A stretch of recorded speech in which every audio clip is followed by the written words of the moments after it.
Birla jewellers, कोतवाली road, सागर। नमस्कार साथियों, राहुल मिश्रा नाम से पुकारा जाता है हमको और आप देख रहे हैं बुंदेली हलचल। आज हमारे साथ गायनोकोलॉजिस्ट निधि मिश्रा, डॉक्टर निधि मिश्रा मैम मौजूद हैं। कोरोना महामारी में हम यह देख रहे हैं कि जैसे जैसे महामारी बढ़ रही है, जैसे जैसे ये दर्दनाक सफ़र बढ़ रहा है, उस टाइम पे सबसे ज़्यादा भ्रामक खबरें फैल रही हैं और सबसे ज़्यादा महिलाओं की स्वास्थ्य को लेकर सबसे ज़्यादा भ्रामक खबरें फैल रही हैं। तो आज हमारे साथ गायनोकोलॉजिस्ट या स्त्री रोग विशेषज्ञ निधि मिश्रा मैम हैं, जिनसे हम सारी बातें करेंगे। मैम बहुत बहुत स्वागत है आपको बुंदेली हलचल पर। नमस्ते मैम, जैसा हम अभी देख रहे हैं, जैसे कुछ व्हाट्सएप पे फेक न्यूज़ आ रही हैं। आज सबसे बड़ी यूनिवर्सिटी बन चुकी है व्हाट्सएप यूनिवर्सिटी। तो हाँ, सारे अपने अपने हिसाब से लोग न्यूज़ देते रहते हैं, जिनको हाँ, जो सही लगता है। सही ढूंढने की भी कोशिश नहीं करते, जो फैक्चुअल भी नहीं है, जो रिसर्च बेस्ड भी नहीं है, बस सीधी जो आम जनता है वो उस पर ही विश्वास करती है। जो दिखता है ना उनको, जो भी यूट्यूब पे व्हाट्सएप पे देखते हैं, तो वो हर चीज़ फॉलो करने की कोशिश करते हैं। तो जैसे मैम कुछ फेक न्यूज़ जो चल रही हैं कि प्रेग्नेंट विमेन, जैसे कि 1 मई से भारत में वैक्सीनेशन स्टार्ट होना है 18 वर्ष से ऊपर के लोगों के लिए। तो मोस्ट प्रॉब्ली हम प्रेग्नेंट वुमेन्स जो लीगली हैं, लीगल प्रेग्नेंट वुमेन्स की हम बात करें, 18 साल में लड़की की शादी होती है भारत में, तो उसके बाद ही वो प्रेग्नेंट हो सकती है। तो उस प्रेग्नेंट स्टेज में यदि कोई लड़की प्रेग्नेंट है या कोई औरत प्रेग्नेंट है, तो उस स्टेज में वो वैक्सीनेशन करा सकती है या नहीं? हाँ, ये जो है ना, ये कंट्रोवर्शियल इशू था अभी तक।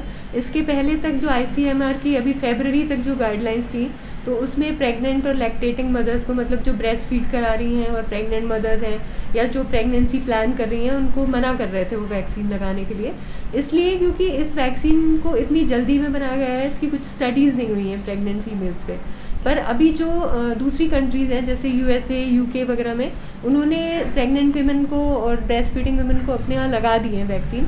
और उसमें उन्होंने पाया है, पिछले लास्ट ईयर से लगा रहे हैं, और उसमें ये पता चला है कि इस वैक्सीन का कोई ऐसा साइड इफ़ेक्ट नहीं है प्रेग्नेंट फीमेल्स के ऊपर। तो उतनी जितनी हर वैक्सीन की जैसे सालों स्टडी होती है, वैसे स्टडी तो नहीं हुई है इस वैक्सीन की। पर इस वैक्सीन से इतना समझ में आया कि कुछ खास साइड इफ़ेक्ट नहीं है। और प्रेग्नेंट वेमेन में अगर कोविड हो जाता है, अगर कोविड पॉजिटिव हो जाती हैं, तो उनमें सिम्टम्स और ज़्यादा सीवियर होने की संभावना रहती है। ICU एडमिशन की ज़्यादा चांसेस रहती हैं। अगर लास्ट के मंथ्स में प्रेगनेंसी में कोविड हो जाए, तो लंग्स वैसे ही कॉम्प्रोमाइज रहते हैं। जो फिजियोलॉजिकल चेंजेस होते हैं प्रेगनेंसी में, उसकी वजह से उनको पहले से ही सांस लेने में दिक्कत हो रही होती है। अगर उनको कोविड हो जाए लास्ट के मंथ में, तो उनकी जान को बहुत ज़्यादा खतरा होता है। तो ये रिस्क देखते हुए कि कोविड का जो रिस्क है और वैक्सीन का रिस्क है, वैक्सीन का हाइपोथेटिकल रिस्क है अभी, क्योंकि कुछ स्टडी नहीं है उसके ऊपर, उसका ऐसा कोई रिस्क पता नहीं है। पर कोविड अगर हो जाए तो उसका बहुत ज़्यादा रिस्क है। तो इसको देखते हुए गवर्नमेंट ने ये गाइडलाइंस चेंज करी हैं। अब जो गाइडलाइंस है रिसेंट, वो ये कहती हैं कि सारी प्रेग्नेंट विमेन लगवा सकती हैं वैक्सीन। ब्रेस्ट फीडिंग वाली विमेन भी लगवा सकती हैं वैक्सीन। जो फीडिंग करा रहे हैं वो भी लगा सकते हैं। जो प्रेगनेंसी प्लान कर रहे हैं, कई लोग जैसे इनफर्टिलिटी का ट्रीटमेंट करा रहे हैं, IVF वगैरह कराने वाले हैं, तो वो भी लगवा सकते हैं वैक्सीन। इसके एज सच जो इसके रिस्क हैं, वो कोविड के रिस्क को आउटवे नहीं करते। कोविड से ज़्यादा परेशानी होने की संभावना है, इसलिए इसको लगा सकते हैं। ये ज़रूर है कि थोड़ा सा आपको ये दिमाग में रखना पड़ेगा कि इसकी अभी स्टडीज़ नहीं हुई हैं, ऐसे कोई साइड इफ़ेक्ट अभी तक पता नहीं चले हैं, ना वैक्सीन के ना वायरस के, कि इससे बच्चे पे कोई असर होता हो। पर फिर भी आगे जाके क्या होगा ये अभी से नहीं कह सकते। पर अभी जो रीसेंट गाइडलाइंस है उसके हिसाब से सारी प्रेगनेंसी वाली फीमेल्स लगवा सकती हैं। मैम, जैसे आपने ब्रेस्ट फीडिंग वुमेन्स की बात की कि ब्रेस्ट फीडिंग वुमेन करवा सकती है। यदि कोई ब्रेस्ट फीडिंग वुमेन है जिसको कोरोना है, तो वो ब्रेस्ट फीडिंग कराए, और यदि करा रही है तो उसमें उसका ट्रांसमिशन उसके बच्चे में हो सकता है या कि नहीं हो सकता है? ये जो कोरोना वायरस है, ये तो ड्रॉपलेट्स के थ्रू ट्रांसफ़र होता है, एयर ड्रॉपलेट्स के थ्रू। ब्रेस्ट मिल्क के थ्रू कोरोना वायरस ट्रांसफ़र नहीं होता है। तो ब्रेस्ट फीडिंग करा तो सकते हैं, पर अगर जैसे एक्यूट वायरल इन्फेक्शन है, उसी समय जो 14 डेज़ का आइसोलेशन पीरियड रहता है ना, तो उस टाइम में सबसे ज़्यादा चांसेस रहती है वायरस शेड ऑफ होने की, दूसरे में जाने की। तो उस समय उनको पूरे प्रिकॉशंस लेने हैं। या अगर जैसे बहुत उसी समय एक्यूट वायरल इन्फेक्शन हुआ है, तो अब जो ब्रेस्ट फीडिंग मदर्स हैं उनको आइसोलेशन में रखा जाता है। तो उनके बेबी को दूसरे रूम में रखेंगे, उनका ब्रेस्ट मिल्क निकाल के एक्सप्रेस करके बेबी को दे सकते हैं। अगर ये संभावना मतलब ये व्यवस्था नहीं है, मदर के पास ही रहने की जगह है, इतनी जगह भी नहीं है हॉस्पिटल में, तो साथ में भी रख सकते हैं, पर मदर को पूरे समय मास्क पहन के रखना है, हैंड हाइजीन का ध्यान रखना है। ब्रेस्ट फीडिंग के समय अगर बेबी को ब्रेस्ट फीड करा रहे हैं, डबल मास्क पहन के रखें, हैंड हाइजीन का पूरे समय ध्यान रखें, तो ट्रांसफ़र होने की चांसेस कम रहती हैं, क्योंकि ये ऐसे ब्रेस्ट मिल्क से ट्रांसफ़र नहीं होता। तो ब्रेस्ट फीडिंग अवॉइड करना ज़रूरी नहीं है, बस उस समय ये सारे प्रिकॉशंस रखने हैं जिससे कि वो ड्रॉपलेट के थ्रू बच्चे में ट्रांसफर। जैसा कि हम देख रहे हैं कि वैक्सीनेशन करवाने के लिए रजिस्ट्रेशन करवाना होता है, और जिस दिन आपका स्लॉट आता है उस दिन आपको वैक्सीन लगवाने के लिए जाना पड़ेगा। बाय चांस ऐसा कभी समय आता है कि उस दौरान जिस दौरान उस महिला का वैक्सीनेशन नंबर आया है उसी दौरान वो मेंस्ट्रुअल साइकिल उसका चल रहा है, जो पीरियड्स उसके हैं, तो उस दौरान वो क्या वैक्सीन लगवा सकती है या नहीं लगवा सकती? हाँ, ये अच्छा क्वेश्चन है आपका। ये भी लोगों के मन में काफ़ी वहम रहता है कि मेंस्ट्रुअल साइकिल जब चल रही है उस समय इम्यूनिटी कम हो जाती है लोगों की, पर ऐसा कुछ नहीं रहता। मेंस्ट्रुअल साइकिल तो एक फिजियोलॉजिकल फिनोमेना है, बस हार्मोन्स चेंज होने की वजह से एंडोमेट्रियम शेड होती है तो ब्लीडिंग होती है, उसमें ऐसे बॉडी में कुछ ऐसे चेंजेस नहीं आते हैं कि आप उस समय किसी भी इन्फेक्शन के लिए ज़्यादा वल्नरेबल हो। तो मेंस्ट्रुअल साइकिल के टाइम पे आप 100% वैक्सीन लगवा सकते हैं, कोई परेशानी नहीं है उसमें। वैक्सीन के जो साइड इफ़ेक्ट्स सब में मिनिमल साइड इफ़ेक्ट्स देखे गए हैं, जैसे हाथ पैर दर्द हो रहा है, फीवर आ रहा है, तो वो आप मतलब मेंस्ट्रुअल साइकिल के समय लगवाएं तो उस टाइम पे भी हो सकता है।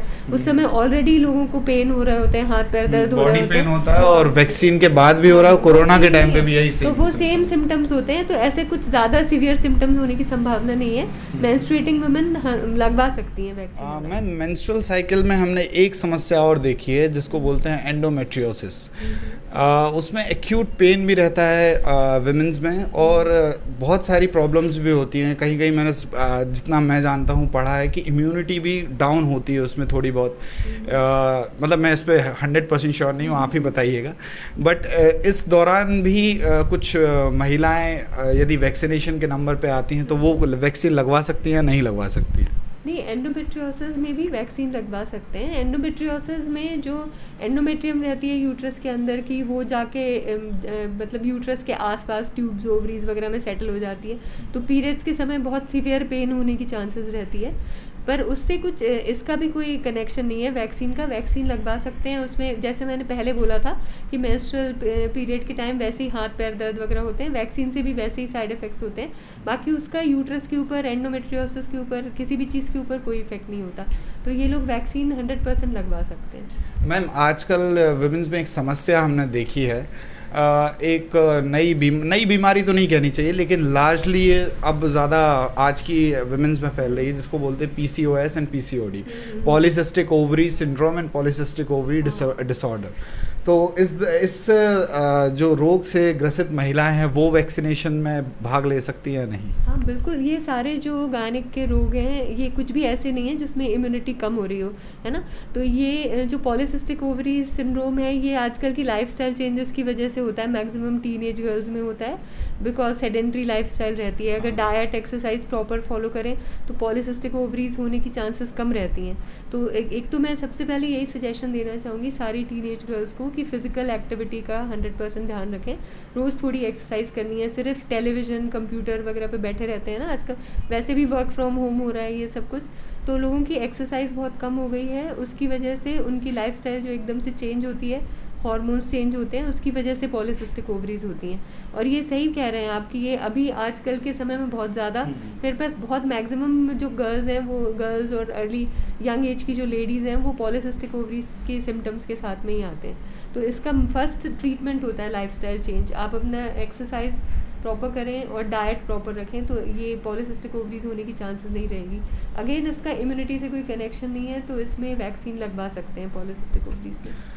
मैम, अंत में इस इंटरव्यू को फिनिश करने से पहले मैं एक चीज़ आपसे पूछना चाहूँगा कि मैं मतलब आपसे कहूँगा कि आज की महिलाओं, आज की विमेन, आज की जो लड़कियां नए टीनेज से गुज़र रही हैं, जो उनके लिए आपका एक मैसेज क्या होगा इस अनसर्टेन टाइम में कि क्या वो करें क्या ना करें? बस इस अनसर्टेन टाइम में मैं सारी महिलाओं को बस यही संदेश देना चाहती हूँ कि एक तो आप होप ना खोएं, हमें हमेशा होपफुल रहना चाहिए कि ये समय जो है ये गुजर जाएगा, हमेशा ऐसा नहीं रहेगा। मेरे पास जितनी भी महिलाओं से मैं मिलती हूँ, सब आजकल ऐसे घबराहट हो रही है, टेंशन में ही रहते हैं पूरे समय, क्योंकि हम पूरे समय मीडिया में, न्यूज़ में यही देखते हैं कि यहाँ ये मर गया, यहाँ वो मर गया, इतने सारे बीमार हो गए, ऐसे हो गए।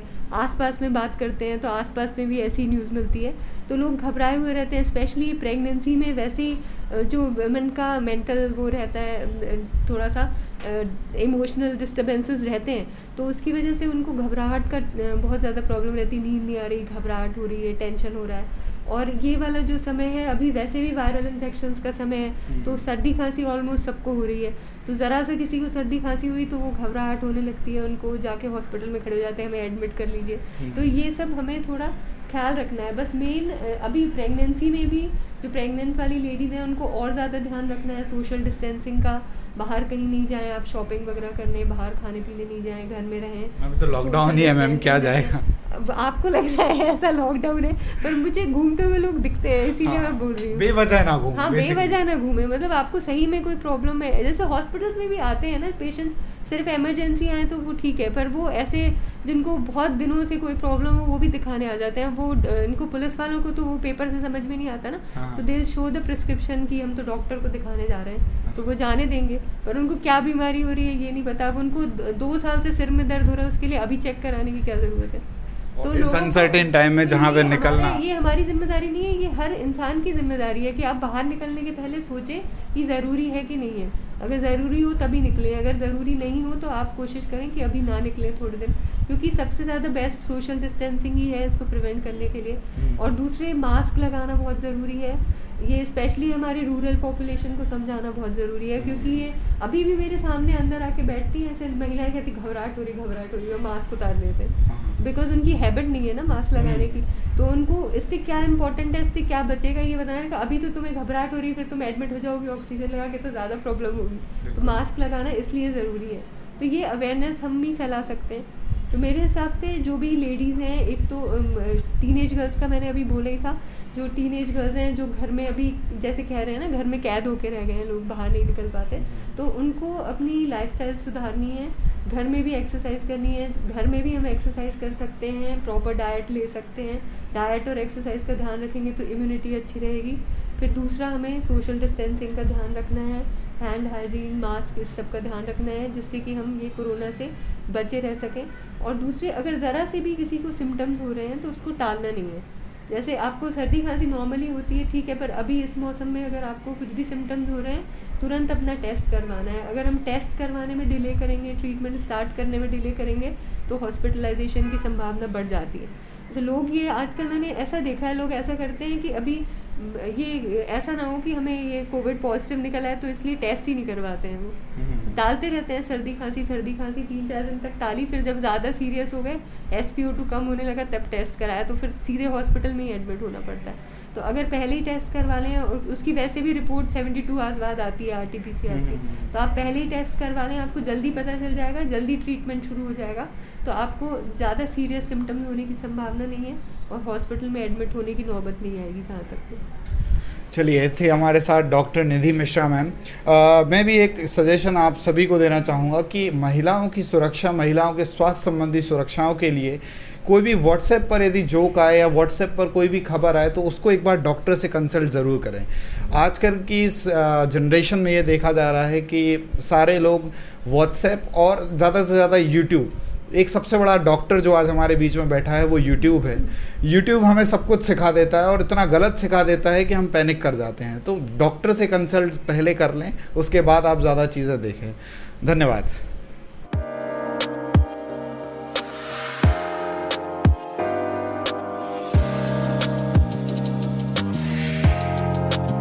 श्री बिरला ज्वेलर्स, कोतवाली रोड, सागर।